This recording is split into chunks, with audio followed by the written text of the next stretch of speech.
Also da 도마 데 넘을린 게 참으로야 공감사에게 섬주시오야니 Tá. Eu gostaria de oferecer a vocês as minhas saudações. Eu espero que vocês estejam bem.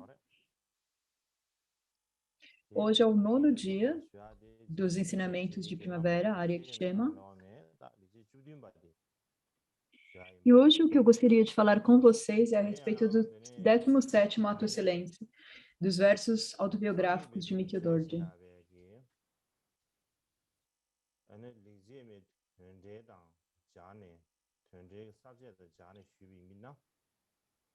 Agora, de acordo com o comentário, ele é dividido em duas partes: trocando a si mesmo pelos outros em meditação e trocar-se pelos outros na pós-meditação. E a segundo, há 10 partes diferentes, 10 diferentes subtópicos. E dentre eles, o primeiro, tomar a diversidade como caminho. O primeiro é trocar-se pelos outros em meditação, e o segundo é tomar a diversidade como caminho. Tomar as ações como as boas intenções no caminho, tomar as coisas que estão bem ou mal no caminho, tomar a hostilidade como caminho e tomar o apego como caminho. E então a estrofe para esse tópico para alcançar o despertar pelo benefício de si mesmo e dos outros, é preciso afastar-se da autodepreciação, do abandono, da ansiedade e do cansaço, e fortalecer a diligência sem retorno. Deixar a minha prática hostelar nesta vida, isso eu jamais aceitaria. Isso também considero que é um dos meus atos excelentes.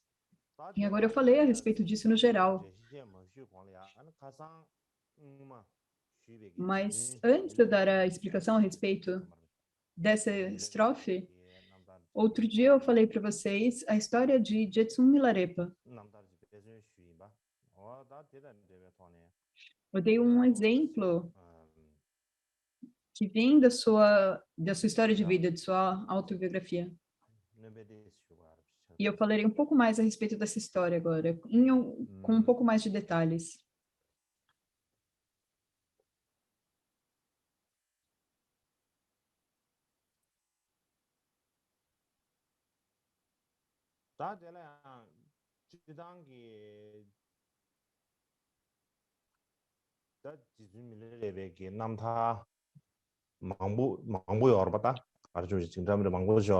No geral, há muitas histórias de liberação de Milarepa.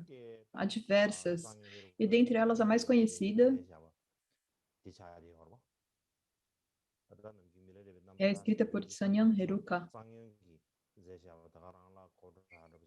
E geralmente, quando falamos da vida de Milarepa, é essa autobiografia, essa biografia, essa história de liberação que todos pensam. No entanto, a história mais antiga, a história de liberação mais antiga, não é necessariamente essa, escrita por Sanyan Heruka. As histórias que ele usa como base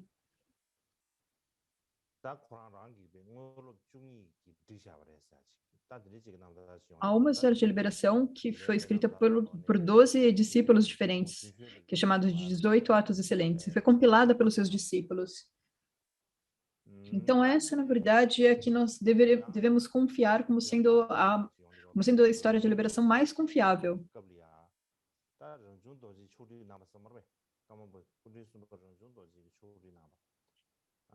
E ela foi compilada pelo terceiro Karmapa Ranjung Dorje. E é nessa compilação chamada O Tesouro Negro.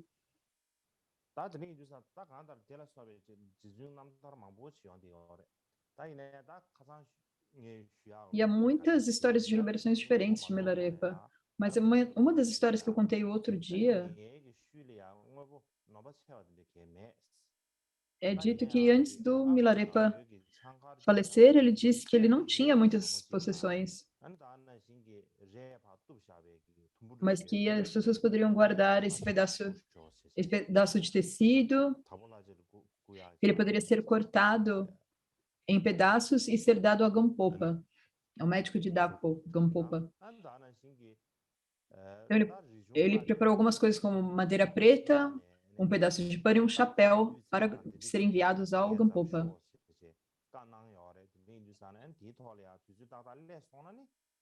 E ele também havia falado para Rechumpa e disse que ele havia chamado Rechumpa, que então se Rechumpa chegasse era para dar isso a ele. Então ele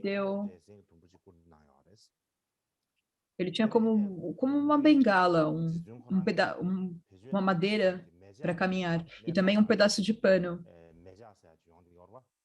e também um pedaço de metal e aço que era usado para fazer fogo. E isso também era para ser dado ao Rechumpa.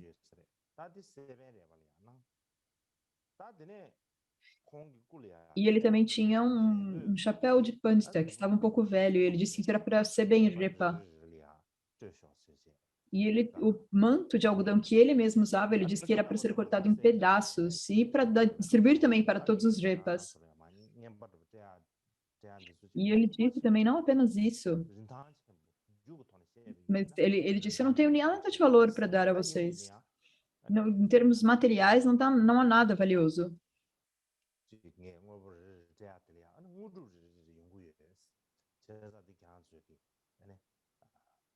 Mas cada uma dessas coisas irá levar diferentes seeds para vocês. Então, apesar deles não terem algo com valor material, eles têm muitas bênçãos, esses objetos. E, além disso, eu tenho um pouco de ouro também, foi o que ele disse. Eu tenho um pouco de ouro que eu guardei. E então ele tinha uma pequena cabana de retiro, o local onde ele praticava, e ele disse que ele havia guardado nos fundos dessa cabana. Então, ele disse que após eu falecer, ele disse, após eu falecer, então distribua todo o ouro aos discípulos.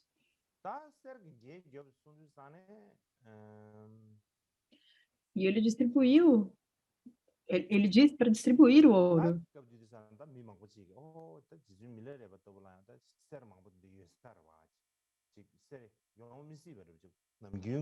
E então as pessoas pensavam, alguém como Milarepa deve ter muito ouro. Muitas pessoas pensavam assim. E outras pessoas pensavam, como ele poderia? Ele não tem nem mesmo roupas que podem cobrir o corpo dele. Como ele poderia ter ouro?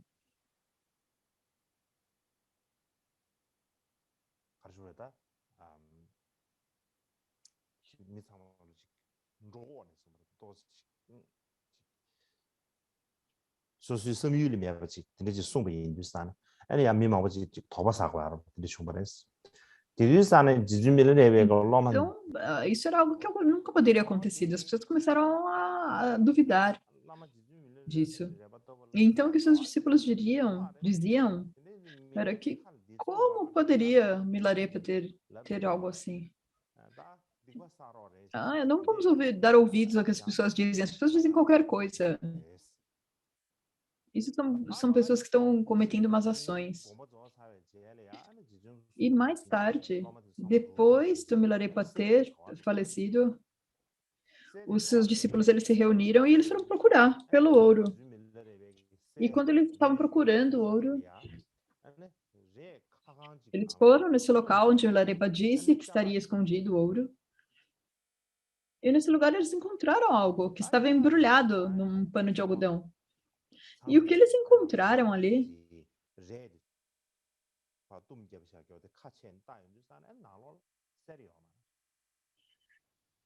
E eles abriram isso e imediatamente eles viram que não tinha nenhum ouro ali.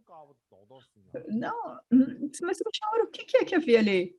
Na verdade, havia como 3 balas de açúcar branco. Uma carta escrita pelo próprio Milarepa e também como uma pedra que era uma pedra um pouco especial. Era como uma ferramenta que poderia ser usada como faca, podia ser usada também como uma colher quando se comia comida, como uma colher ou garfo, e ela também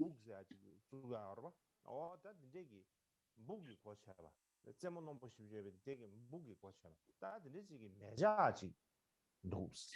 Algumas vezes, quando você precisa ter algo como uma pá para fazer buracos, então era esse tipo de pedra, é dessa ferramenta.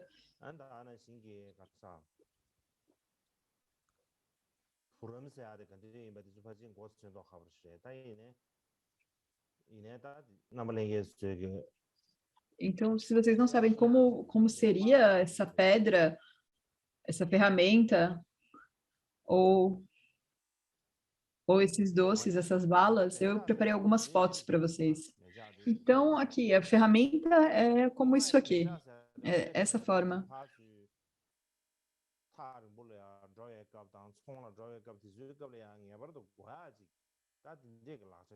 Então, isso era algo que você precisava ter no Tibete nessa época. Mas, posteriormente, isso se tornou algo como apenas algo ornamental. Não tinha muito uso. E o doce de açúcar era mais ou menos dessa forma.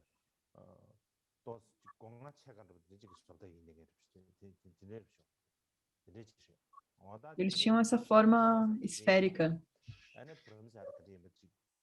Então, é assim que é a ferramenta e assim é que é a ferramenta de açúcar.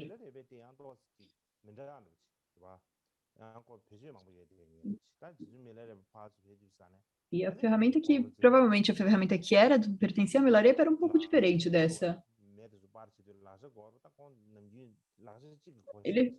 Ele fez como uma ferramenta para fazer fogo. Então, ele tinha uma ferramenta que usava para tudo, para que ele não tivesse a necessidade de carregar muitas coisas. Mas, em todo caso,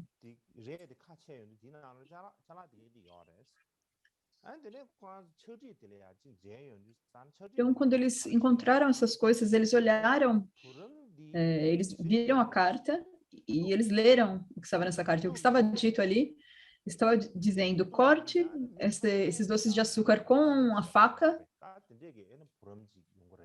e se você cortá-las dessa forma, então com certeza haverá doce suficiente para todas as pessoas. E também dizia: corte este pano também com a faca e distribua ao povo. E ele dizia: o pano não se esgotará daqui não haja mais pessoas.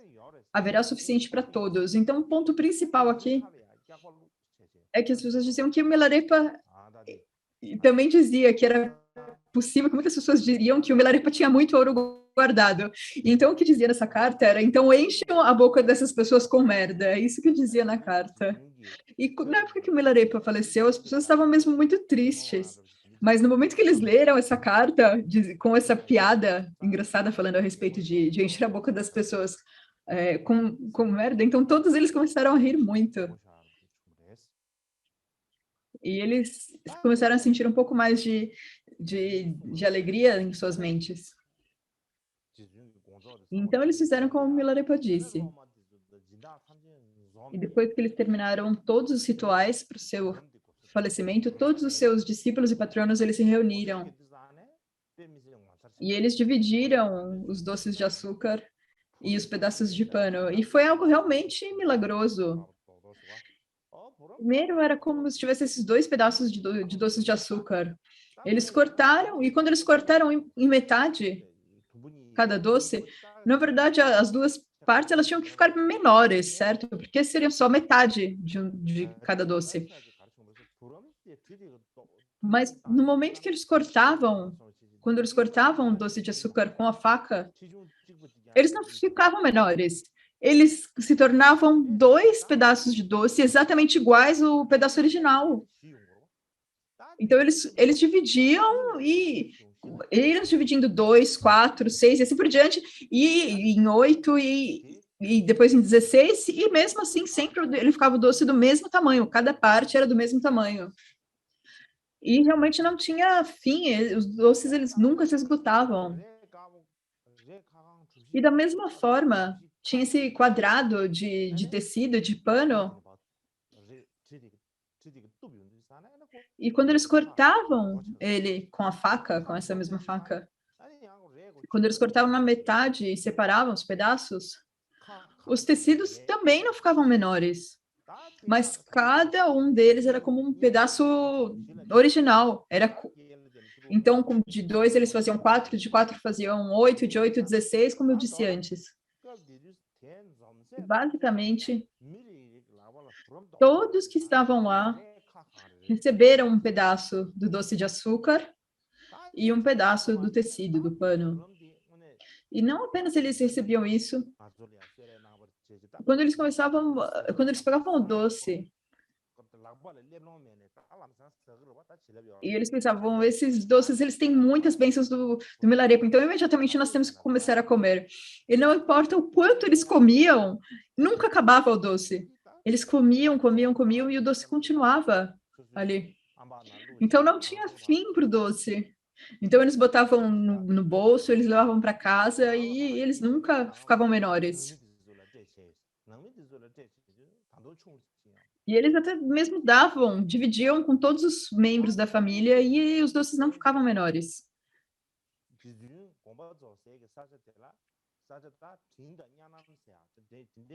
Então o local onde o Milarepa faleceu era a região de Drin, em Yannan. E todas as pessoas em Drin e Yannan tiveram um ano inteiro comendo esses doces. Eles tinham esse doce que nunca acabava, e eles podiam comer sempre.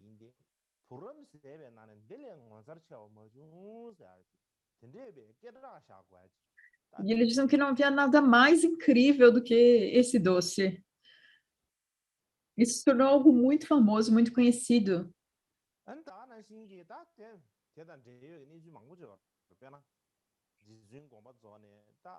E há muitos outros eventos relacionados também a isso. Por exemplo, um ano após o Parinirvana de Milarepa, o local onde o Milarepa faleceu, e todos os dias era possível ouvir belas melodias e flores vindo do céu. Mas naquela época não tinha uma música para tocar. Mas eles diziam que realmente vinha uma música muito bela vindo do céu. E da mesma forma também tinha sempre uma chuva de flores. E como as crianças, pequenos meninos e meninas, crianças, quando eles viam as flores, eles corriam para pegar flores, dessa chuva de flores. E eles ficavam correndo um atrás do outro e tentavam empurrar um outro, tentavam pegar as flores e sair correndo.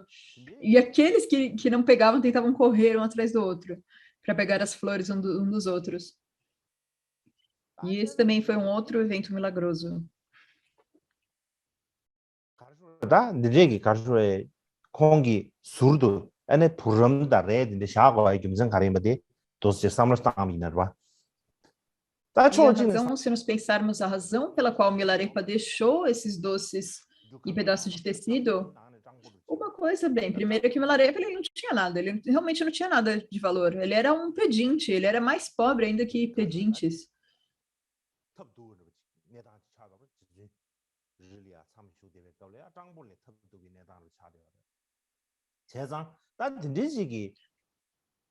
Quando ele estava permanecendo em retiro, ele era realmente ainda mais pobre do que os pedintes que haviam naquela época.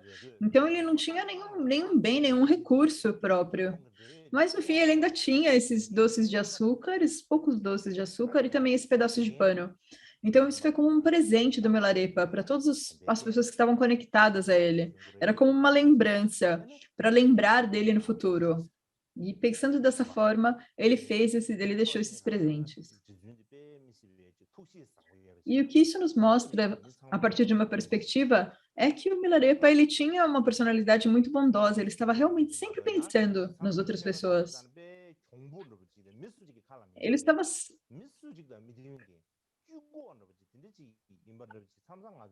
Às vezes ele pensava como uma pessoa inflexível, que não houve ninguém mais. Então, algumas vezes nós pensamos nisso, certo?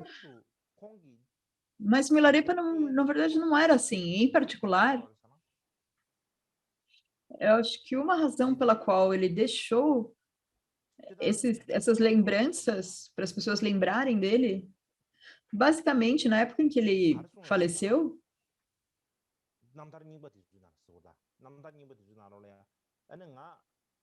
o que é dito nas histórias de liberações mais antigas, ele diz, após eu falecer, durante 7 dias, apenas me deixe sozinho, não toquem o meu corpo, não perturbem o meu corpo por 7 dias. Então, após 7 dias, eu terei algo para dizer, ele disse, assim. E quando ele disse isso, eu terei algo a dizer, um discípulo disse, bem depois que Milarepa falecer, depois que o Milarepa faleceu, eles esperaram 8 dias, não deixaram ninguém se aproximar do corpo dele. E quando chegou o 5º dia, algumas pessoas, não, na verdade, não conseguiam aguentar. E elas pensavam, o que poderia acontecer? Elas não conseguiam esperar. Eu pensava, nós temos que viver isso, nós temos que dar uma olhada nisso. Mas os discípulos tentavam impedir, falavam, não, vocês não podem, o Milarepa deu esse comando, essa ordem, que é preciso esperar por 7 dias e não perturbá-lo durante 7 dias.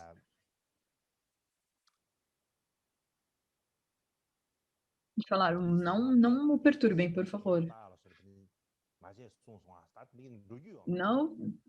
Não venham nem mesmo olhar ele. Então, no 6º dia, eles realmente não conseguiam mais esperar. E pensavam, nós precisamos ir olhar, nós precisamos dar uma olhada no Milarepa. E quando eles foram olhar,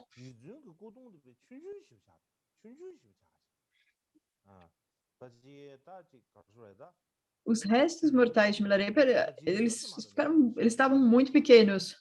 Basicamente, o Milarepa estava desse tamanho, como um tamanho de um bebê.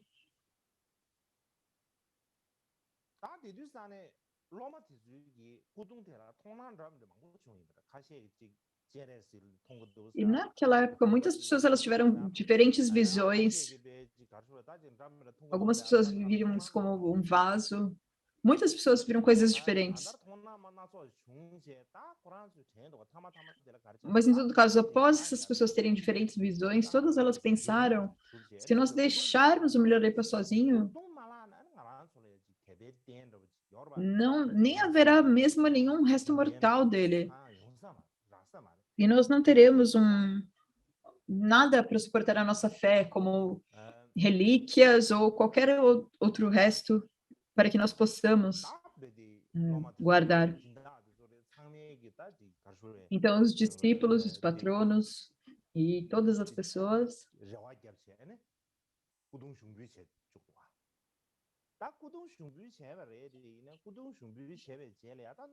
todas elas decidiram cremar o corpo de Milarepa, esse resto de Milarepa, os restos de Milarepa. Mas, normalmente, quando se faz a cremação,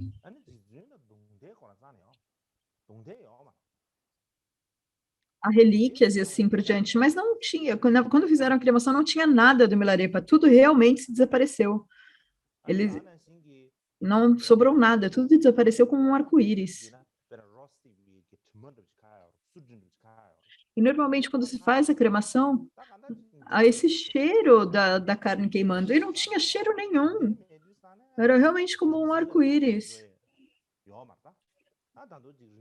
Não tinha nada que sobrou de seus restos mortais, não tinha relíquias, não tinha absolutamente nada. E há muitas histórias a respeito das Dakinis pegando suas relíquias, mas não tinha nada, não tinha relíquias, não sobrou nada do Milarepa. Então, o povo ele soube que eles não tinham nenhum suporte, nenhum apoio para sua fé. E, basicamente,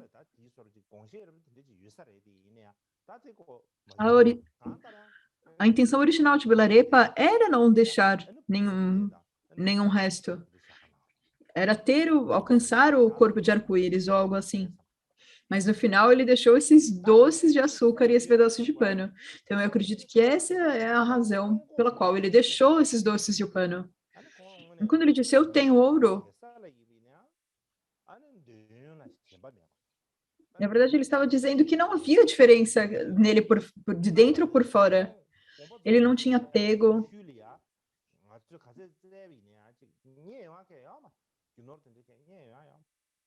E quando ele faleceu, não importava o que as pessoas estavam, por mais que procurassem algo, ele não tinha nada.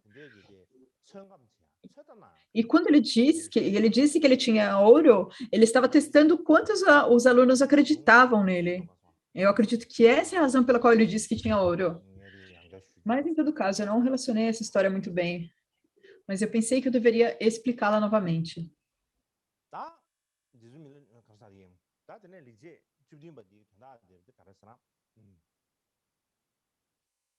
E agora, para o 17º ato excelente,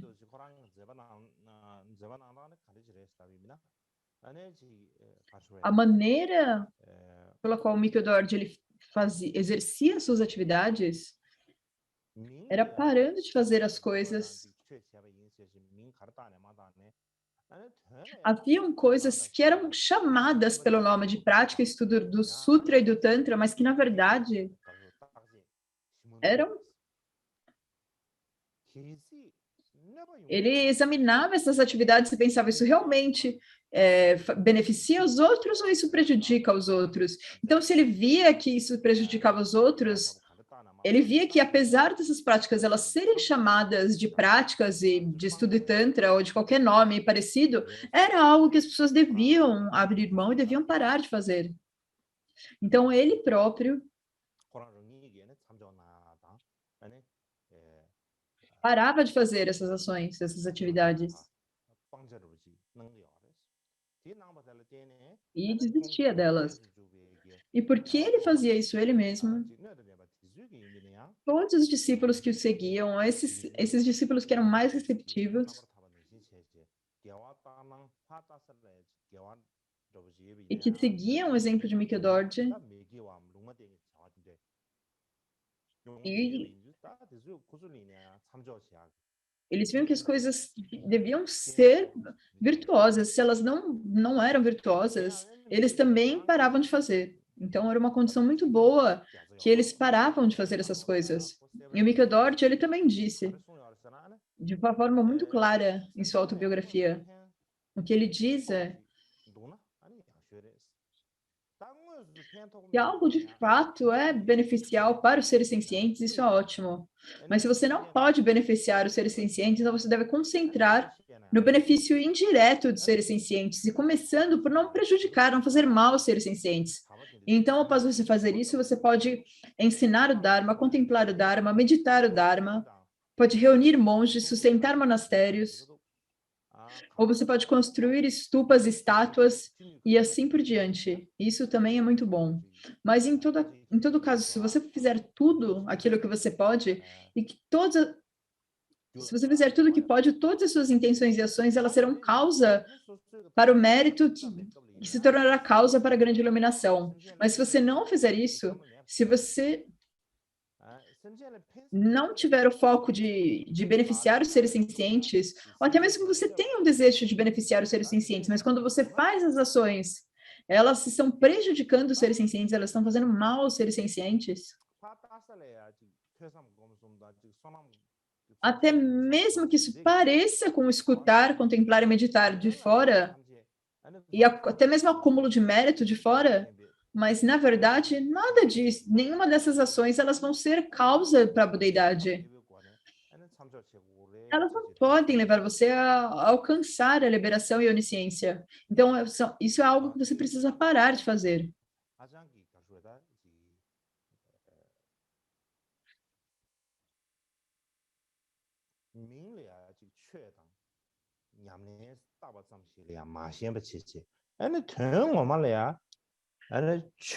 Ele não estava apegado às coisas que eram apenas chamadas pelo nome de Dharma ou de virtude. Ele realmente estava interessado no Dharma genuíno, no Dharma natural. E por causa disso, quando Mikkel-Dort, quando ele estava escutando, contemplando e meditando os sutras e os tantras, Quando ele estava fazendo a prática de escuta e contemplação, e quando ele estava fazendo a prática no significado, a sua sabedoria de escutar e contemplar também aumentava. Então, na verdade, tudo que ele estava fazendo, as coisas estavam trabalhando juntos, aumentando naturalmente os seus méritos e as suas virtudes. Então, a escuta, a contemplação e a meditação, apoiava a outra.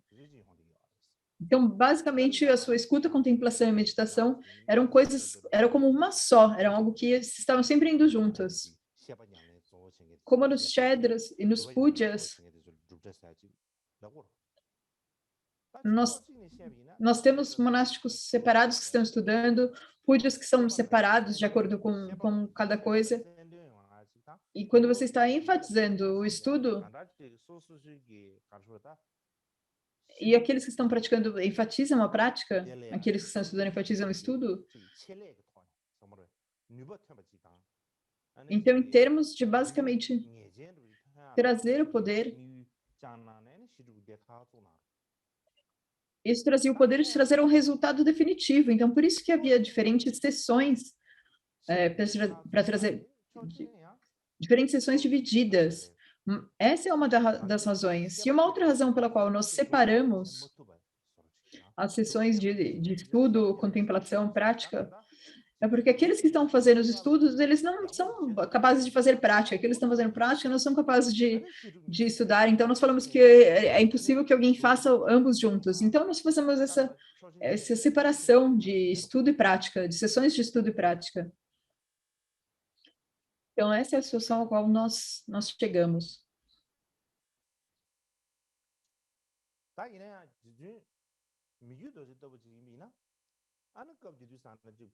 Mas para alguém como Mikhail Dorji, naquela época, no Tibete era uma época realmente muito degenerada. E as pessoas dessa época,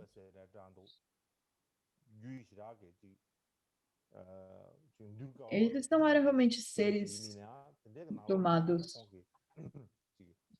Então, eles eram mesmo muito difíceis de domarem. E ele tinha intenções puras para esses seres. Quando ele estava praticando generosidade, disciplina,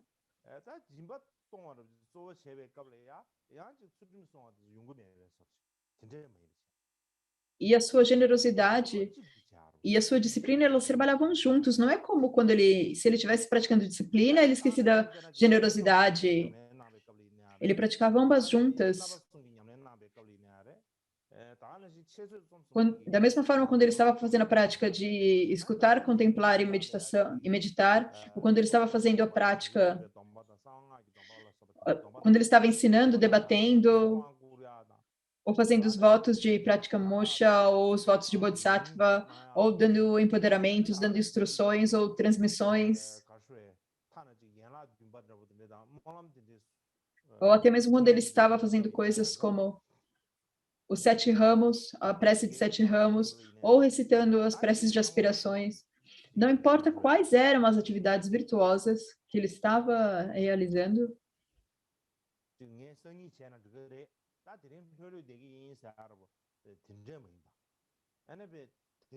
não era como que ele pensava algo, isso eu não consigo fazer. Não era assim.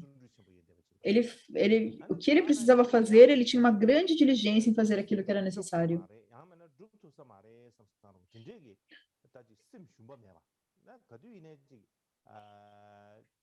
Ele nunca se sentia desencorajado e pensava, eu não posso fazer isso por uma questão física ou mental. Não importa o quão difícil era a atividade que ele devia fazer, ele nunca pensava, eu não consigo fazer isso. Então, ele tinha um tipo de entusiasmo e de confiança com o qual ele sempre podia fazer tudo isso. E quando ele estava fazendo suas atividades, é claro que ele encontrava muitas circunstâncias adversas, mas não importava quantas adversidades aconteciam, ele sempre aceitava as dificuldades que ele tinha que enfrentar. Então, ele tinha paciência para aceitar isso. E ele também tinha uma equanimidade para superar as adversidades.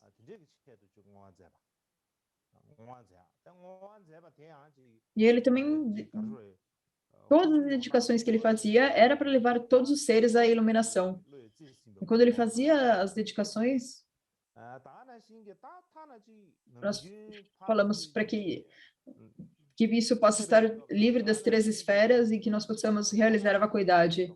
E até mesmo quando ele estava fazendo coisas comuns, como caminhar, deitar ou sentar, não importa qual tipo de ação ele estava fazendo, ele como se ele nunca estava separado da visão, conduta e meditação da grande iluminação. Não importa quais eram as atividades que ele havia feito em toda a sua vida, ele sempre fazia todas para o benefício dos seres sencientes. E ele focava nisso para o benefício dos seres sencientes. Esse foi o tipo de exemplo que ele deu. E da mesma forma,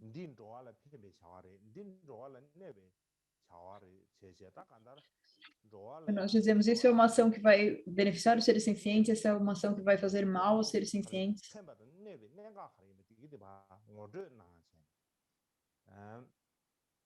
Ele mostrava aos seres quais eram os pontos principais que realmente trazem benefício aos seres e quais são os pontos que fazem mal aos seres. E ele direcionava as pessoas para isso, e ele mesmo nunca misturava o que deve ser adotado e o que deve ser abandonado. E porque ele praticava dessa forma, não importa qual ação ele fazia, como por exemplo, quando ele estava fazendo escuta e contemplação, devido ao poder da sua escuta e contemplação, a sua meditação naturalmente aumentava. E quando ele estava fazendo a prática de meditação, naturalmente, a sua compreensão de escuta e contemplação também aumentava. Então, ambos contribuíam um para o outro. E não importa o que acontecia, ele nunca se sentia como sobrecarregado, pressionado por isso. Então, todas as coisas que ele fazia, todas elas contribuíam uma para a outra, se beneficiavam mutuamente e tudo era para o benefício dos seres sencientes.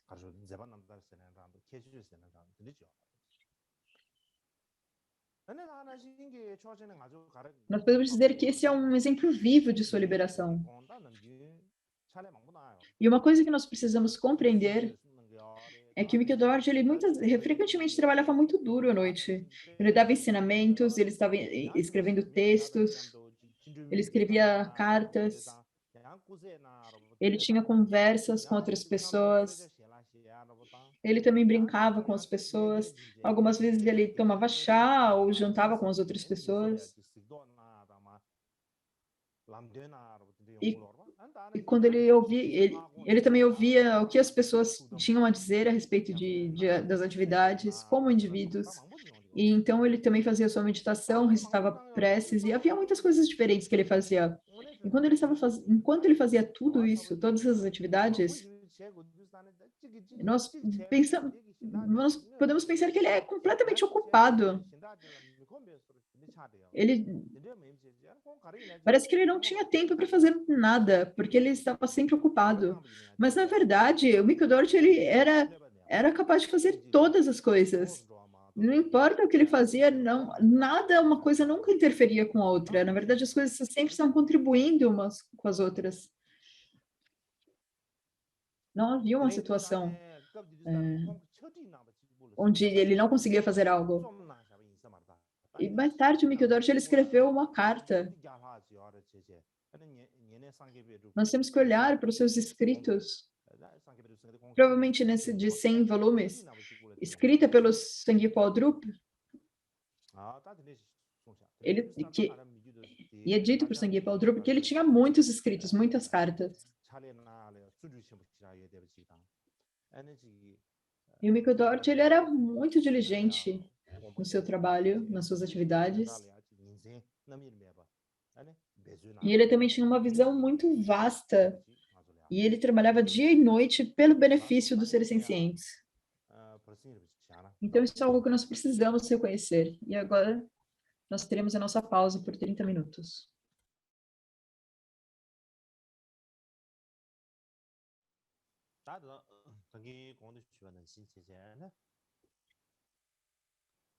Então, como eu estava explicando antes, o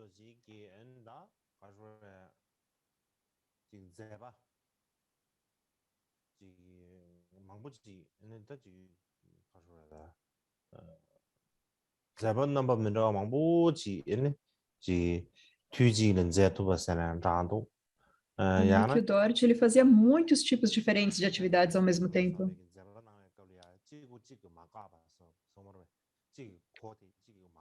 Quando ele estava fazendo escutar, contemplar e meditar, eles não estavam separados, eram atividades que se complementavam. E devido a tais situações, o que o Mikio-Dort, ele disse com suas próprias palavras em uma canção que ele mesmo escreveu: se você olhar de fora, não há nada que eu não faça. Se você olhar de dentro, eu estou livre de fazer qualquer coisa. Se você ponderar, não há objeto da mente. Quem pode sondar a natureza de Ajahn Sarma? Esse era o ponto principal dele. Se você olhasse a partir das aparências externas, ele não havia nada que o Mikio-Dort não fazia. Ele estava fazendo sempre absolutamente tudo.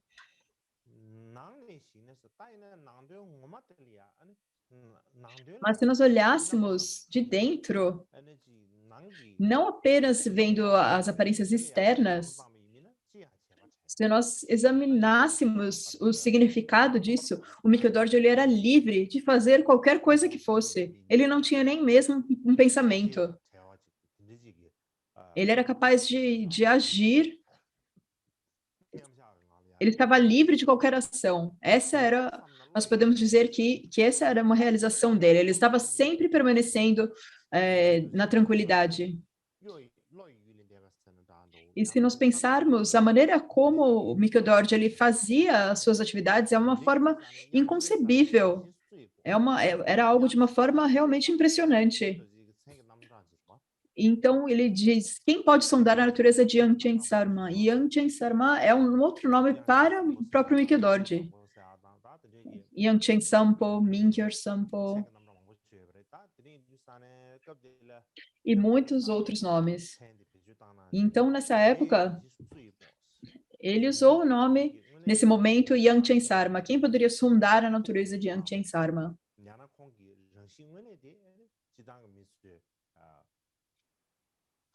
Então, a natureza de Mikio-Dort, a sua própria intenção e seu próprio pensamento era algo que as pessoas não poderiam compreender, era algo realmente inconcebível. E a seguir,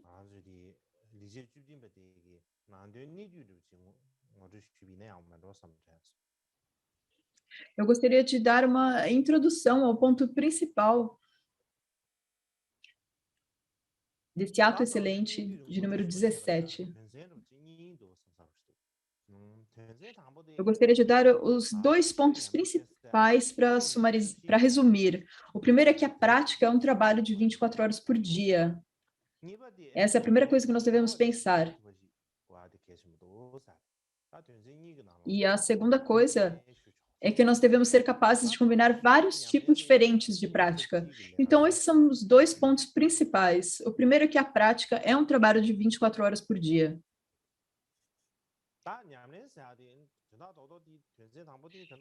E quando nós falamos de prática, o ponto principal disso, praticar o Dharma, é algo que nós precisamos fazer 24 horas por dia.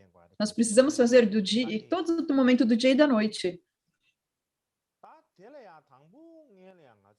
Nós precisamos usar o nosso cuidado e a nossa consciência e atenção plenas. E o que nós precisamos compreender aqui é como que é que nós deveríamos entender o que é prática do Dharma. Então, prática, se nós falarmos de uma maneira fácil, simples, é um sistema para treinar a nossa mente, ou para habituar a nossa mente, para familiarizar a nossa mente. É um sistema para tornar a nossa mente habituada a algo. Então, quando você está praticando, o que é que você está praticando? Você está praticando a mudança da forma como agimos com o nosso corpo, fala e mente. Nós estamos treinando a nossa mente para isso. Nós estamos corrigindo e melhorando a nossa mente. Então, quando nós estamos dando esse treinamento à nossa mente, ou nos habituando a algo, apenas fazer uma vez não é o suficiente, isso não vai mudar nada. Você tem que fazer isso repetidamente, uma e outra vez. Você tem que fazer isso repetidas vezes. E só então você vai poder ter alguma mudança.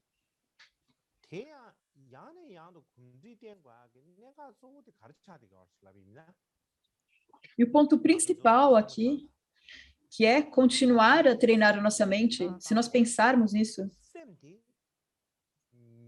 é que nós precisamos checar a nossa mente. Se nós, por exemplo, nós pensarmos num ano, o ano tem 365 dias. E se nós pensarmos nos dias, cada dia tem 24 horas por dia, certo? E durante todo esse tempo, o tempo todo, a mente ela nunca para, ela nunca tem um descanso, ela nunca tem uma pausa, ela está sempre funcionando. Então, por essa razão, enquanto a nossa mente está funcionando, não há uma maneira de nós simplesmente deixarmos para lá o trabalho de mudar a nossa mente. Não temos tempo para descansar. Então, da mesma forma como que a mente funciona 365 dias por ano, então a nossa prática tem que durar 365 dias por ano. Se a nossa mente funciona 24 horas por dia, nós precisamos praticar 24 horas por dia. Nós precisamos treinar 24 horas por dia a nossa mente. Então, o ponto principal aqui é que nós precisamos mudar a nossa vida em prática e fazer a nossa prática ser a nossa vida. E nós precisamos fazer da nossa vida humana a nossa prática, e fazermos da nossa prática a nossa vida humana. Então, para entender isso, nós podemos ter uma analogia. Se nós ficarmos um pouco gordos, se nós ganhamos um pouco de peso, e o médico nos diz, ele diz, você precisa perder peso, ou do contrário, isso não é bom. Então, para perder peso, então você precisa fazer exercício, você precisa fazer esforço para isso. E para perder peso, nós precisamos treinar o nosso corpo. Então, nós precisamos ir para uma academia, um local onde nós podemos fazer exercício. Nós precisamos botar muito esforço para fazer exercícios. Nós precisamos levantar peso e fazermos todos esses tipos diferentes de exercícios. Há muitos exercícios diferentes, certo? E é preciso colocar esforço para fazê-los. E não apenas colocar esforço nisso, nos exercícios, todos os dias, sempre que você tiver tempo, você precisa andar, você precisa se movimentar o quanto você puder. Você precisa andar o quanto você puder. Por exemplo, 10 mil ou 20 mil passos por dia é necessário dar. E também é necessário limitar a comida, limitar o que comemos. Você não pode comer tudo o que você quiser, você precisa controlar a sua comida. Se nós não fizermos nada disso, e nós vamos fazer exercício por 1 hora, todo dia, nós nos esforçamos, nós nos exercitamos o quanto pudermos, e aí o resto do tempo nós apenas ficamos sentados no sofá ou deitados na cama sem nos movermos de forma alguma, isso não vai ser bom. E ainda se além disso, nós comemos alimentos muito gordurosos,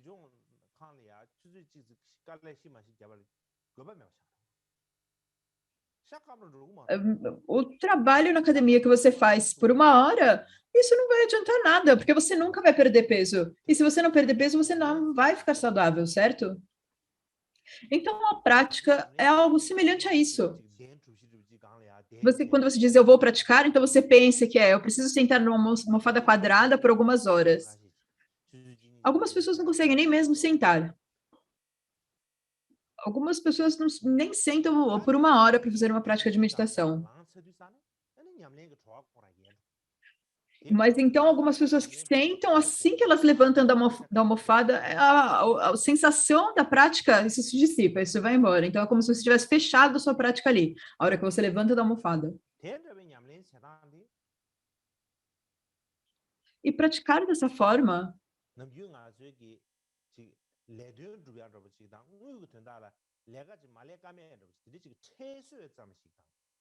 é como se fosse um trabalho, um emprego, é como uma obrigação, como o nosso emprego comum.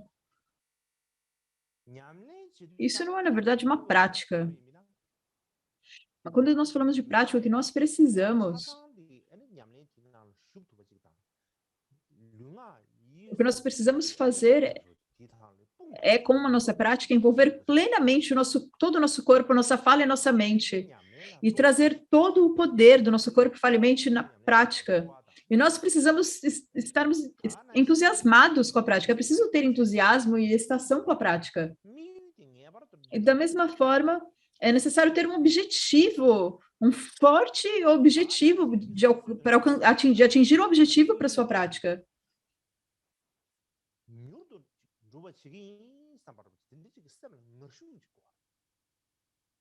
Você tem que realmente ter um desejo muito forte de que você deseja atingir rapidamente esse objetivo na prática. Então, eu vou dar agora um outro exemplo. E esse exemplo aqui, nos dias de hoje, é uma tradição que nós fazemos.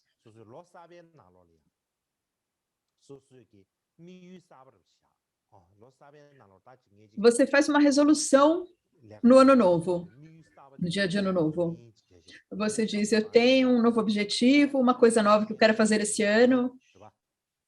Então, você faz uma resolução de ano novo. Você fala, nesse ano eu vou fazer isso, esse é o meu objetivo para esse ano. Então, você faz um plano para o novo ano. Por exemplo, você diz, esse ano eu nunca contarei nenhuma mentira. Essa é a sua resolução desse ano.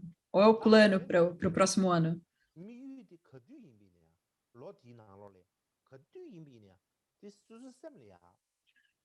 Então, nesse ano, o tempo todo, você precisa se lembrar disso. Você precisa se lembrar o tempo todo, eu fiz essa resolução, certo? Você precisa ficar se lembrando disso. E você também precisa se encorajar de novo e de novo para você poder manter essa resolução. Então, quando nós temos essa intenção, eu não vou falar nenhuma mentira, isso precisa estar na sua mente o tempo todo. Por exemplo, quando você vai tomar um chá com um amigo, ou você tem na empresa onde você trabalha, você está falando com o seu chefe, ou tem uma reunião, ou até mesmo quando você vai numa loja comprar algo, como um supermercado, ou assim por diante.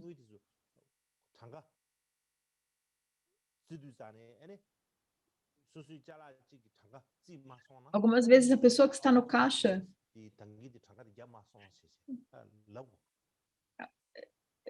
se ela não contou todos os itens, você precisaria falar para essa pessoa, certo? Com essa sua resolução, você precisa falar, você não contou isso. Então, não importa se você está relaxando, se você está no seu trabalho, você teria sempre que lembrar a si mesmo desse objetivo, dessa resolução. Você está sempre precisando se lembrar disso. E da mesma forma, quando nós praticamos, nós sempre devemos, como eu disse antes, quando nós temos, da mesma forma quando nós temos uma resolução de ano novo, sempre que você faz uma nova resolução, você fica com um pensamento de que você precisa fazer isso. Da mesma forma, quando nós fazemos a prática do Dharma, é preciso ter esse mesmo tipo de atitude e sentimento.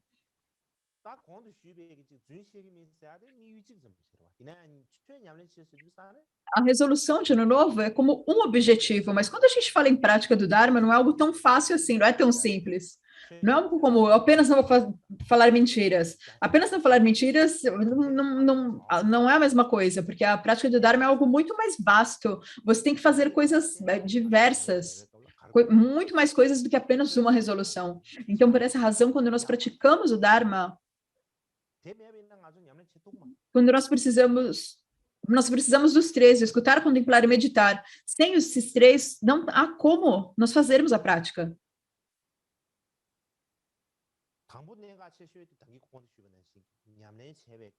Então, o ponto principal aqui, como eu disse antes, uma maneira, como nós fazemos a prática, um praticante, ele mesmo, ele precisa ter uma maneira especial de pensar, uma maneira especial de agir, de sentir. Se ele não tem nenhuma sensação, nenhuma ideia, nenhum entusiasmo pela prática, se ele nem mesmo pensa a respeito da prática, não tem maneira alguma de você conseguir realmente praticar o Dharma. Então, qual que é a atitude que é necessário ter? Essa ideia, eu preciso melhorar a mim mesmo. Quando nós pensamos em melhorarmos a nós mesmos e nos tornarmos pessoas melhores, esse é o tipo de pensamento, de atitude que nós precisamos ter. Nós precisamos pensar, eu vou me esforçar para isso, eu vou fazer tudo que eu puder para melhorar a mim mesmo. Nós precisamos ter esse tipo de ideia, desse tipo de pensamento na nossa mente. E o que é que significa fazer a nós mesmos melhores? E melhorar o nosso conhecimento, ou melhorar as nossas habilidades? Não significa isso. Quando nós falamos em melhorar a nós mesmos e tornarmos a nós mesmos pessoas melhores, isso significa aproximar a nossa mente do Dharma, trazer a nossa mente para perto do Dharma. E da mesma forma, é preciso praticar continuamente.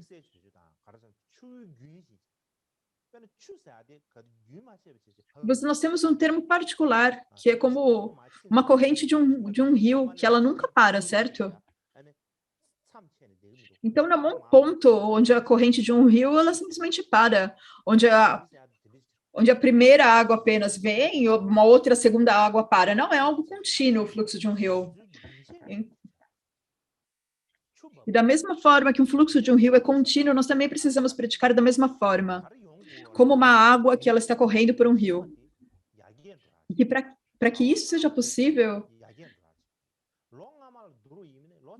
nós precisamos melhorar dia a dia, nós precisamos melhorar mês a mês, ano a ano. É isso que nós precisamos tentar fazer.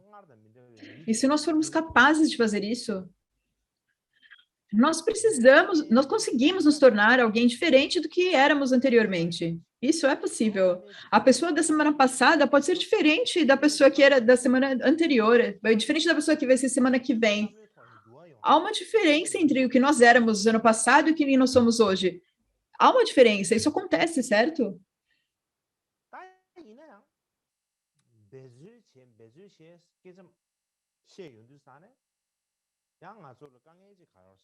E quando nós falamos em nos esforçarmos, é que não importa quem você seja, algumas vezes você pode ficar um pouco letárgico, entediado e pensar, eu preciso descansar. Talvez eu precise apenas descansar, me divertir e jogar algum jogo. Algumas pessoas podem pensar assim. Às vezes nós pensamos porque nós ficamos cansados, certo? Mas quando nós estamos nos dedicando à prática, às vezes nós estamos trabalhando muito duro, nos esforçando muito e realmente ficamos exaustos. É importante que realmente nós descansemos um pouco. Está tudo bem descansar nesses momentos de exaustão. E, na verdade, isso é necessário, é algo importante. Mas quando nós dizemos relaxar, descansar, nós precisamos ser cuidadosos com relação a isso. Se nós formos cuidadosos nesse momento de descanso, isso realmente pode ser algo se nós não formos cuidadosos, isso pode apenas se tornar uma prática preguiçosa. Mas quando nós estamos praticando, é importante ter essa atitude. Que não importa quando, você deve pensar, eu sou um praticante de Dharma. Você nunca deve se esquecer do pensamento, eu sou um praticante de Dharma. E há maneiras que um praticante de Dharma deve fazer, há maneiras que um praticante de Dharma deve agir e há maneiras que um praticante de Dharma não deve agir. Então, nós sempre devemos lembrar disso. E você precisa que alguém te lembre disso, que alguém te ensine isso. Então, por essa razão, o que o Buda diz, em muitas vezes, ele diz que nós precisamos ter cuidado, atenção e consciência plenas. Então, é como se fosse um guarda que está olhando a sua mente, olhando pela sua mente. Isso não é que eu estou dizendo que tem alguma pessoa de fora olhando para você e falando isso. Não, é você mesmo que está sendo responsável por olhar e cuidar da sua própria mente. E até mesmo quando nós estamos descansando, relaxando, nós não podemos parar de praticar. E quando nós estamos descansando, nós estamos relaxando um pouco. Porém, mesmo nesse momento, se nesse momento nós completamente paramos de praticar o Dharma, se nós nem pensamos no Dharma, isso está errado, não é isso que a gente deve fazer. Então, quando nós olhamos as histórias de liberação dos grandes mestres do passado, dos grandes seres, até é claro que durante o dia eles praticam, mas até mesmo quando eles dormem, eles também estão praticando. Eles eram capazes de fazer isso, praticar mesmo dormindo. Então, até mesmo o seu momento de sono, quando você está dormindo, pode ser dividido em virtuoso e não virtuoso. Então, por essa razão, não importa quando, é preciso que você tenha esse cuidado, essa atenção e consciência plenas. Então, até mesmo quando você está dormindo, você seria capaz de continuar fazendo uma prática virtuosa. Então, por essa razão, se nós falamos em termos de ser um praticante de Dharma, nós devemos ter sempre esse vigia na nossa mente. É como alguém que estivesse vigiando para saber o que está acontecendo. Alguém que é como se estivesse assumindo a responsabilidade da nossa mente. É esse pensamento de ser responsável, tomar a responsabilidade pela nossa mente. Se você tem alguém que é responsável e sabe qual que é a responsabilidade, já que estamos falando de praticar o Dharma,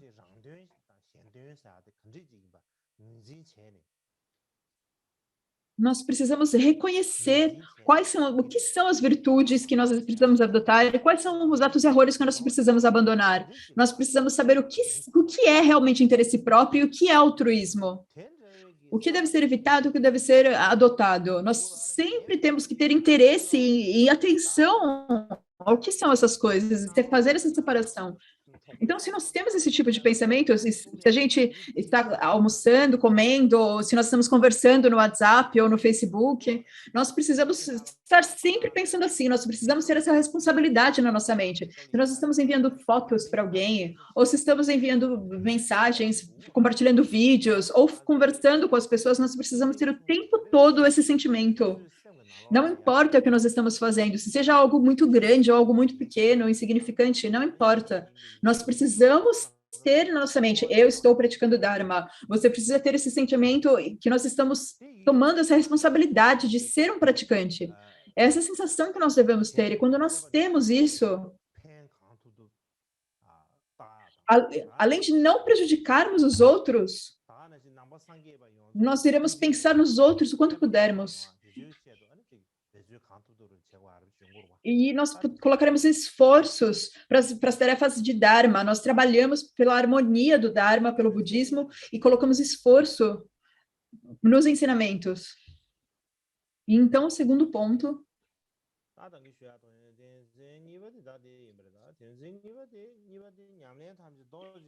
Então, esse é o segundo ponto que eu coloquei, que eu expliquei antes.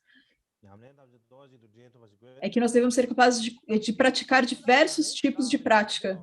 Nós devemos ter na nossa mente diversos tipos de práticas. É claro que há muitos tipos diferentes de escutar, meditar, contemplar e meditar.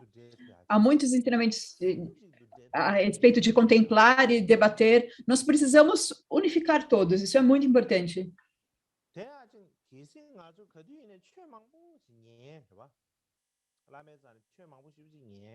E se nós sempre ouvíssemos os ensinamentos e tomássemos, recebêssemos uma iniciação, um empoderamento um atrás do outro, uma transmissão atrás do outro, eventualmente ficaríamos entediados e pensaríamos que não tem sentido isso.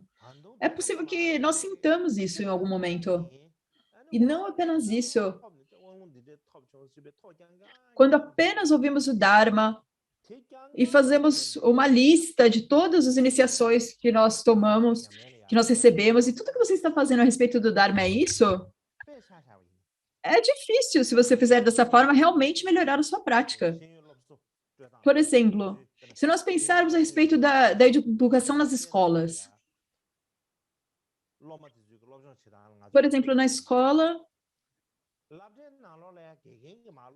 dando um exemplo da maneira como a educação funciona na escola. Então, se na escola, quando um professor, ele está dando uma aula, certo? Ele dá uma aula, e o professor apenas fala, e os alunos, eles apenas escutam,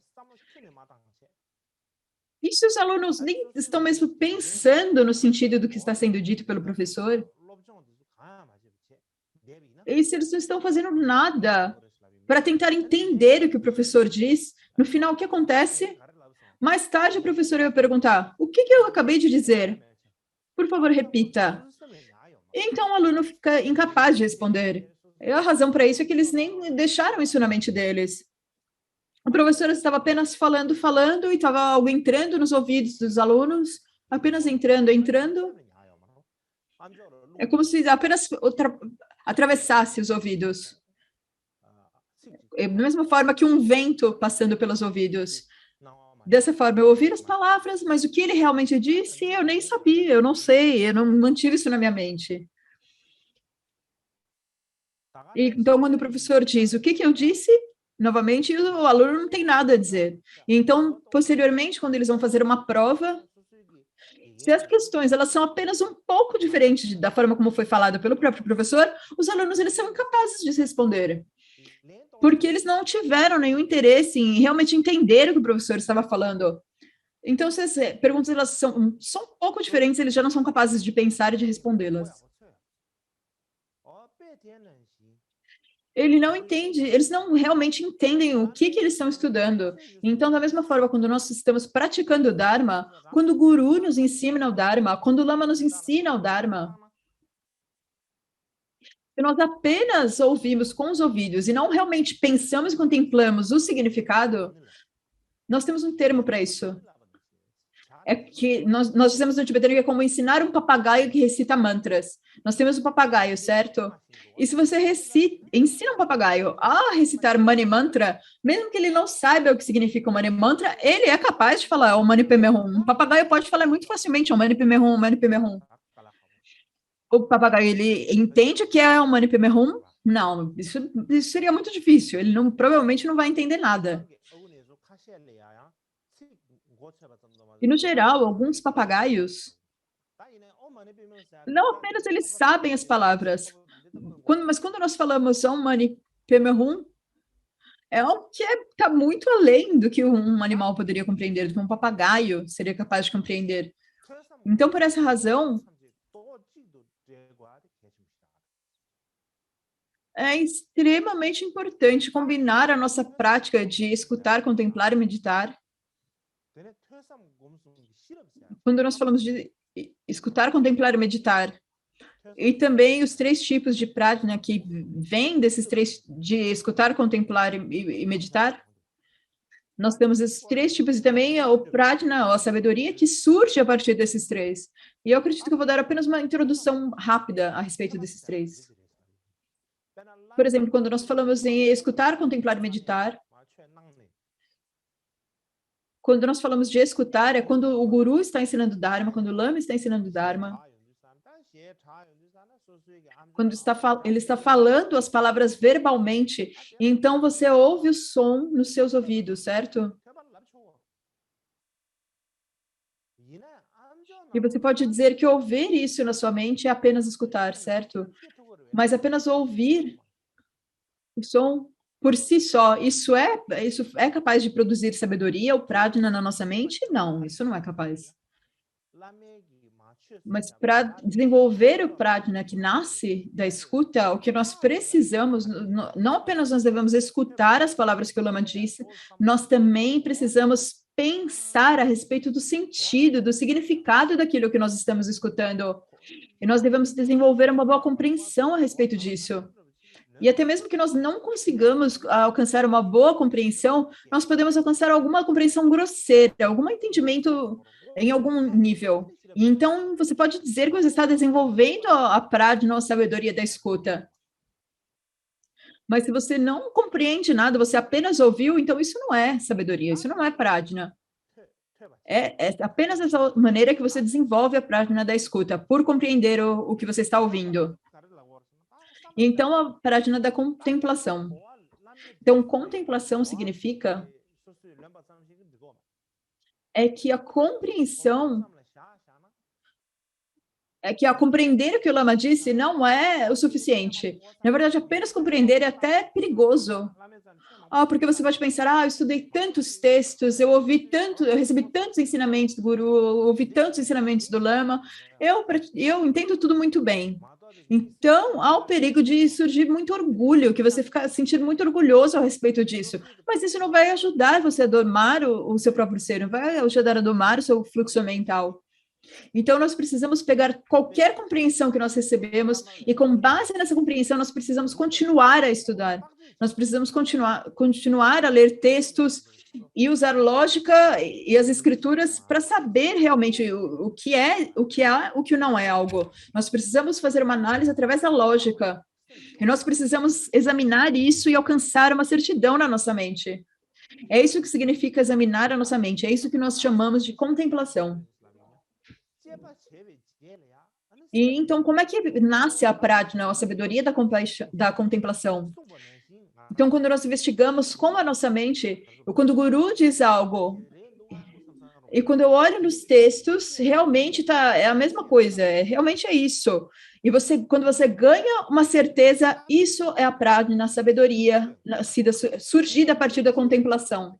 E se você tem uma certeza estável, essa certeza, ela realmente é muito importante. Se você desenvolve uma certeza estável,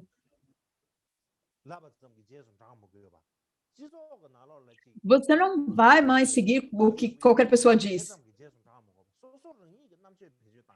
Você realmente não vai seguir o que a sociedade diz. Você vai, a partir de então, usar realmente a sua própria inteligência. Então, se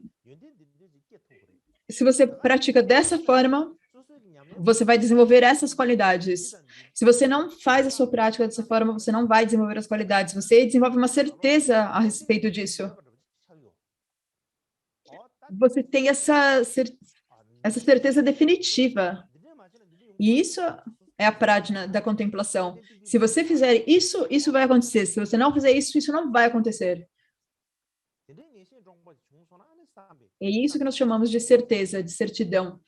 E se nós desenvolvermos esse tipo de certeza, então você será capaz de desenvolver a prajna, a sabedoria que nasce da contemplação. E quando nós falamos da meditação, se você desenvolver essa certeza, essa certidão, e você ouviu o que o Lama disse, você adquiriu uma compreensão e você analisou através da lógica, você verificou aquilo, e você tem um sentimento decisivo, definitivo a respeito disso. Isso não é algo que você apenas deixa ali na sua mente, essa certeza.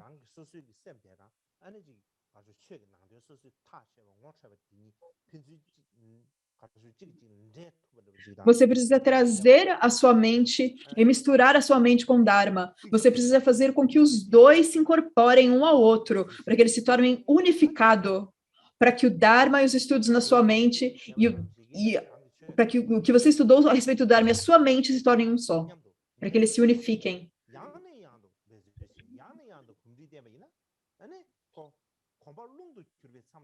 E se você faz uma vez e pensa, eu não vou ser capaz de combinar a minha mente com o Dharma, mas você precisa fazer isso de novo, de novo e de novo. E fazendo isso de novo, de novo, de novo, isso é meditação. Isso é meditação, isso é habituação, isso é habituar a sua mente. E quando nós pensamos em meditação, nós pensamos que é apenas nos sentarmos ali, mas isso não é meditação. Meditação é habituação. E quando nós falamos em meditação, nós temos dois tipos: meditação analítica e meditação em repouso. A meditação analítica é quando nós estamos analisando as coisas.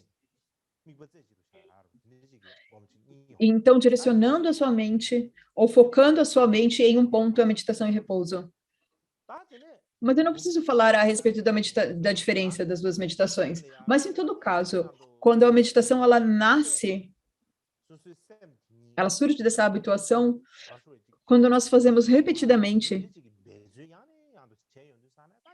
quando nós tentamos repetidamente a fazer a Dharma e a nossa mente em um só, quando chegar um dia, vai chegar um momento que você não precisa tentar fazer isso. Vai chegar um momento que naturalmente a sua mente e o Dharma, eles vão se misturar naturalmente. E quando isso acontecer, é aí que nós chamamos de prajna, que nasce da meditação, a sabedoria que nasce da meditação.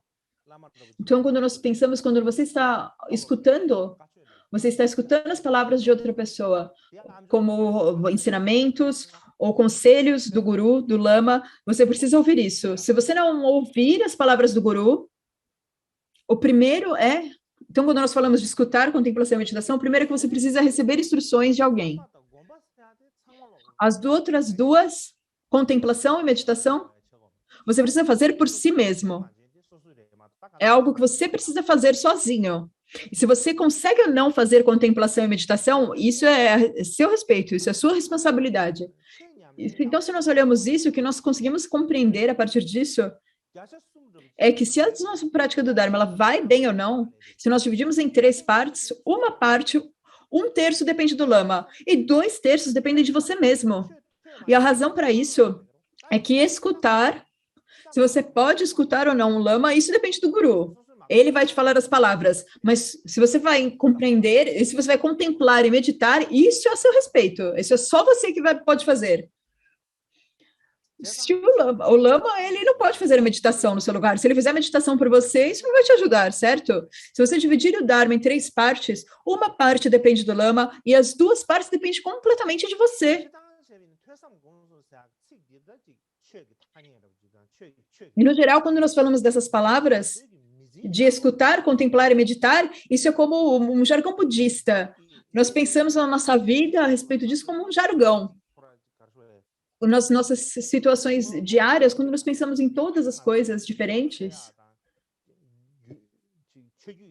nós vamos aprender sobre diversas coisas e nos familiarizarmos com as diferentes coisas.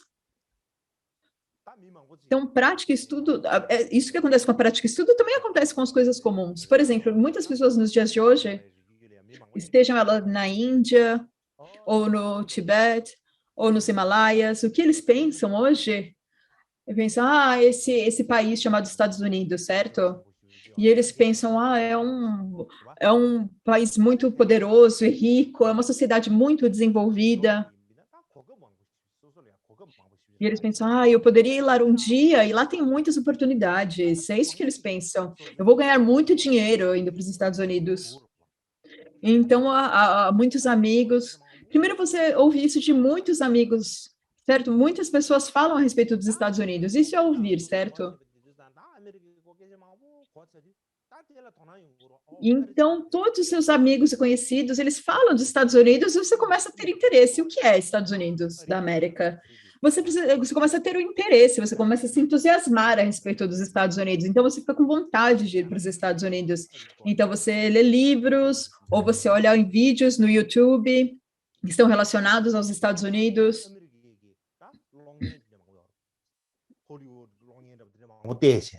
Há muitos filmes dos Estados Unidos, certo? Filmes de Hollywood. Você começa a ver muitos filmes de Hollywood.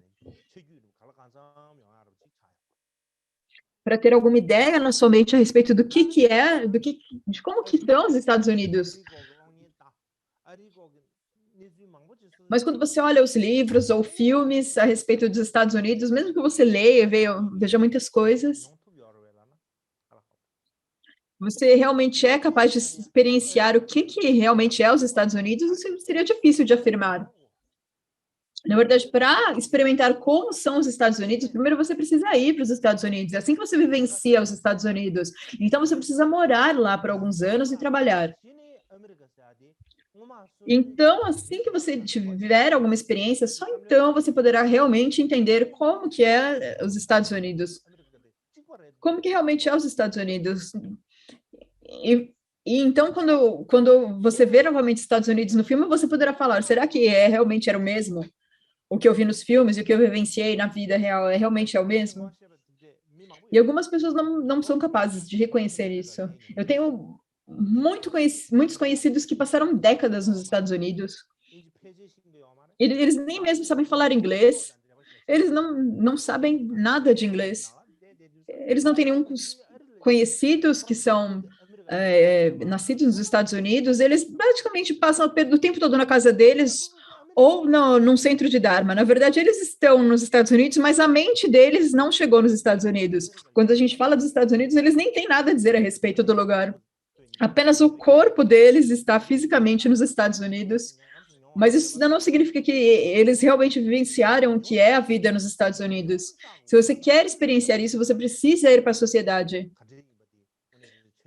Do que não apenas meramente estar fisicamente lá. Apenas estar fisicamente lá, isso não significa que você está familiarizado com o funcionamento do que são os Estados Unidos da América. E quando nós ouvimos, pensamos, e depois nós vamos, de fato, aos Estados Unidos para vivenciar o que são os Estados Unidos, isso é muito semelhante a escutar, contemplar e meditar. Eu não quero dizer aqui que você precisa ir para os Estados Unidos, não é isso que eu estou dizendo agora.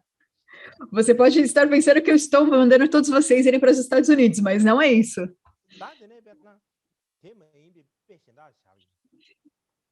Exemplo de uma outra analogia.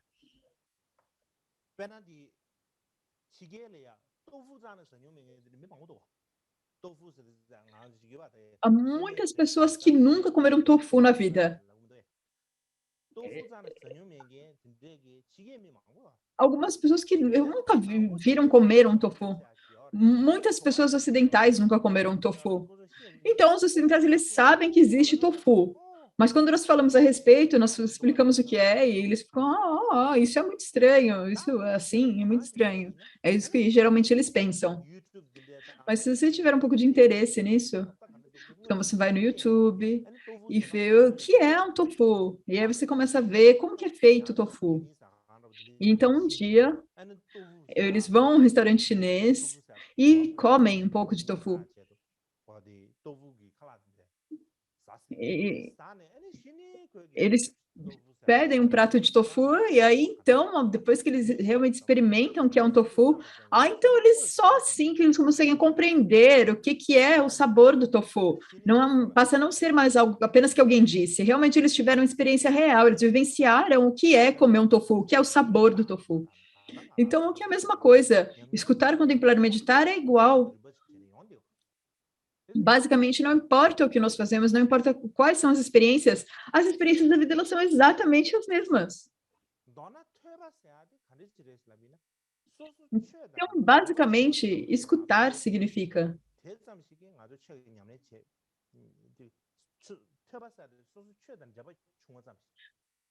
você fez uma conexão entre você mesmo e o Dharma. Contemplar significa que você precisa pensar na sua própria cabeça. O que é o Dharma? Se você realmente não pensou nisso, você precisa pensar com a sua própria mente, do contrário, isso não vai ser incorporado na sua mente. E a prática, de fato, claro que tudo isso também é prática, porém, no final, se o Dharma na nossa mente, se o Dharma ele é incorporado na nossa mente ou não, ele depende do final da meditação.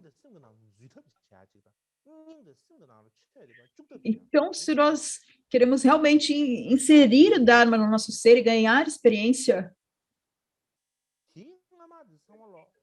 a meditação é a parte em que nós ganhamos realmente experiência. A parte disso, antes disso, são apenas coisas que estão ali, que entraram pelos seus ouvidos e que estão na sua mente. Você não pode injetar o Dharma no seu coração e na sua mente de outra forma. Então, se nós vamos injetar o Dharma na nossa mente e no nosso coração, isso vem apenas de meditar, isso vem através da meditação. E como eu disse antes, meditar necessariamente não significa que você está sentado numa almofada e respirando, relaxando. É apenas relaxando. Isso não é o que significa meditar. basicamente, é tentar desenvolver a experiência de incorporar o Dharma na sua própria mente. Esse é o sistema para desenvolver uma experiência, essa experiência de incorporar o Dharma na nossa mente. Portanto, após nós termos escutado o Dharma, apenas escutar não ajuda. Primeiro, nós precisamos contemplar o significado daquilo que nós ouvimos. Se nós não contemplarmos, não pensarmos a respeito do sentido do que nós escutamos, você pode ouvir o Dharma por éons, pode ouvir o Dharma a sua vida inteira e isso não vai te beneficiar. Então, você realmente precisa pensar a respeito do Dharma. E então, depois você precisa ganhar experiência. Depois de contemplar, você precisa ganhar experiência a respeito disso. Então, ouvir e ganhar experiência, combinar os dois em uma coisa só. Quando você faz uma coisa única, quando você une tudo isso, se você tem apenas um e não os outros, isso não é bom. Se você faz apenas um e não os outros dois, isso não vai trazer benefício. Então, nós precisamos ter a prática que é completa com os três: escutar, contemplar e meditar. Se nós praticarmos com os três, então nós poderemos melhorar a nossa própria mente. Então, nós precisamos nos tornarmos alguém diferente. Se nós apenas ouvimos e contemplamos, mas não fazemos meditação, isso não tem benefício. Da mesma forma, se você senta na meditação, mas você nem ouve e não contempla, isso também não serve para nada. Nós não vamos saber o que é a nossa experiência, então isso também não serve para nada. E da mesma forma, não apenas nós precisamos ter escuta, contemplação e meditação, elas não podem ser separadas uma das outras, e nós também precisamos ter todas as 6 transcendências, todas as 6 perfeições. E a razão para isso é porque quando nós falamos que nós queremos alcançar o estado de budeidade, certo? E quando nós dizemos que vamos alcançar a budeidade, Buda significa alguém que pode beneficiar os outros. Então, quem pode beneficiar os outros sem fazer esforço? O Buda, apenas o Buda. E os Bodhisattvas, eles apenas podem beneficiar os outros se eles colocam esforço. Mas os Budas, porque eles têm as qualidades completas de abandono e realização, eles são capazes de espontaneamente, sem esforço, beneficiar os outros. Então, se nós quisermos fazer isso, nós precisamos reunir todas as coisas que nós temos, nós precisamos trabalhar todos os diferentes aspectos para melhorar como um todo. Se nós melhorarmos apenas em alguns aspectos, isso não vai nos levar à budeidade, porque a budeidade é a perfeição do abandono e da realização. Então, nós precisamos melhorar em todos os aspectos. Por exemplo, se nós olharmos para os contos de Jataka, há muitas histórias da prática de generosidade, disciplina, histórias sobre paciência, contos também sobre diligência, e Jataka, contos de Jataka, de Dhyana, do Buda praticando Dhyana, Prajna. Ele fez todos os tipos de prática.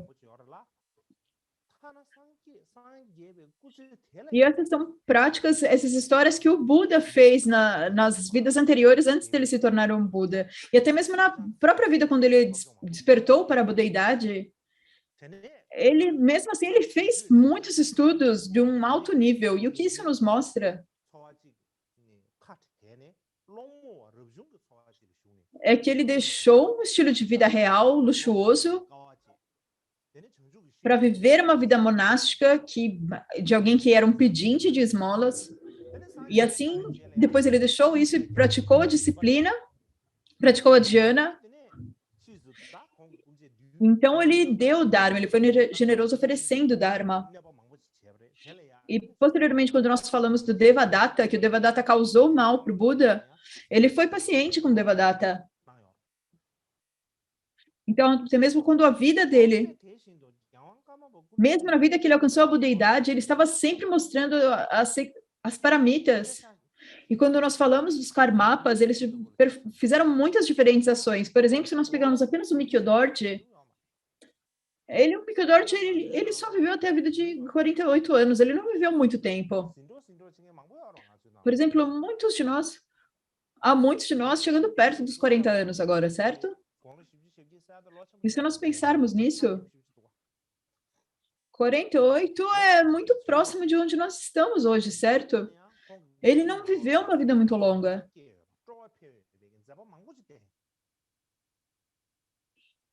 Mas ele fez muitas coisas diferentes na sua vida que nos surpreendem e nos inspiram.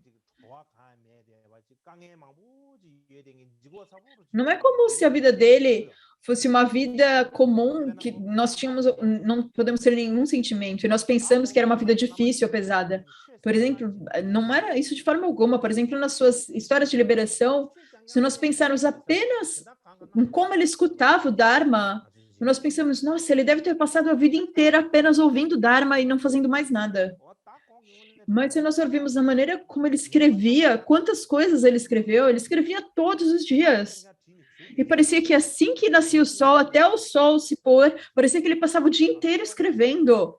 Como que alguém poderia escrever tanto? É esse sentimento que nós temos. E também quando nós olhamos as suas histórias de liberação, ele foi para muitos locais diferentes. Ele foi para muitas regiões remotas. E quando nós olhamos para quantas regiões diferentes ele foi, nós pensamos, não é possível, ele não teve tempo de fazer mais nada. Todo o tempo ele deve ter passado viajando.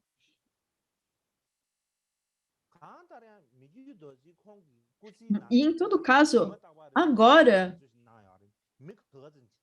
nós não temos ideia de quanto trabalho ele teve, quantos encontros ele teve, quantas reuniões, quantas audiências com pessoas, quanto tempo ele passava escrevendo exatamente. Isso nós não sabemos, porque isso não está detalhado nas histórias de liberação. As histórias de liberação apenas nos mostram em um nível geral o que aconteceu com ele.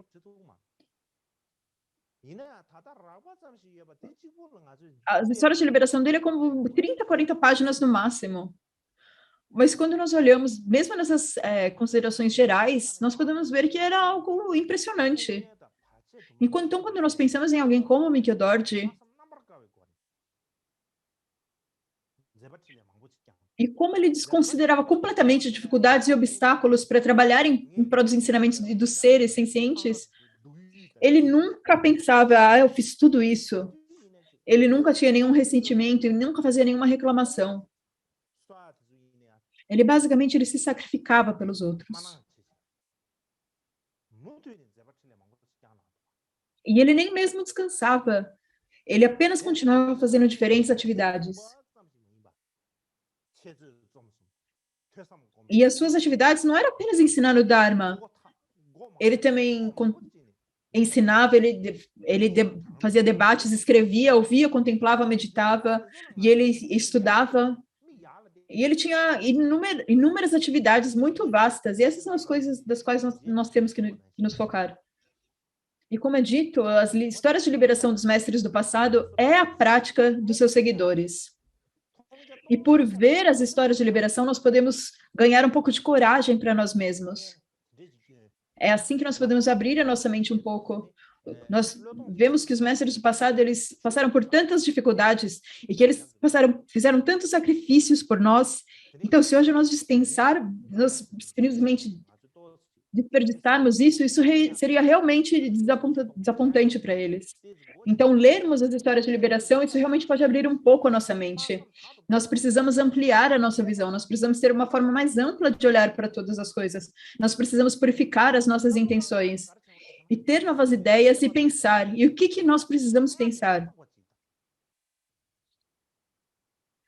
Nós precisamos pensar como que eu posso fazer ainda mais do que eu estou fazendo hoje pelos seres sencientes e pelos ensinamentos? Como que eu posso me tornar alguém melhor? Como que eu posso fazer mais pelos ensinamentos? O ponto é que até agora nós nem usamos o nosso corpo falimente. Nós não começamos nem a perguntar, será que eu posso fazer algo com o meu corpo, palavra e mente pelos seres?